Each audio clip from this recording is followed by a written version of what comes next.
अस्सलाम वालेकुम। कहानी मगरूर तोता।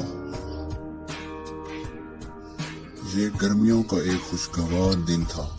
ठंडी हवा चल रही थी। आसमान पर हल्के हल्के बादल छाए हुए थे। एक कौवा तालाब के किनारे एक पत्थर पर बैठ गया और ठंडी हवा से लुत्फ अंदोज होने लगा। तालाब में मौजूद राजहंस ने कौवे को देखा तो कौवे के पास आ गया।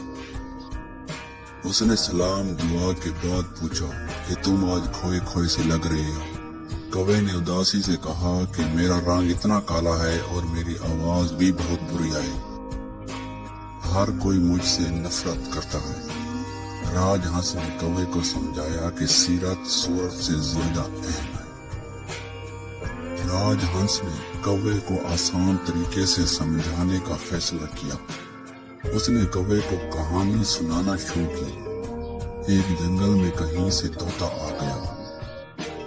जंगल के परिंदों ने इससे पहले कोई तोता नहीं देखा था। तोता निहायत ही खूबसूरत था और उसकी आवाज भी बहुत अच्छी थी।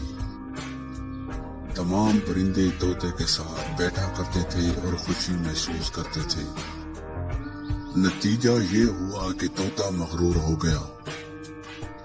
उसने तमाम परिंदों के उल्टे सीधे नाम रख दिए और उन पर तंज करने लगा। जल्द ही सारे परिंदे तोते से दूर हो गए।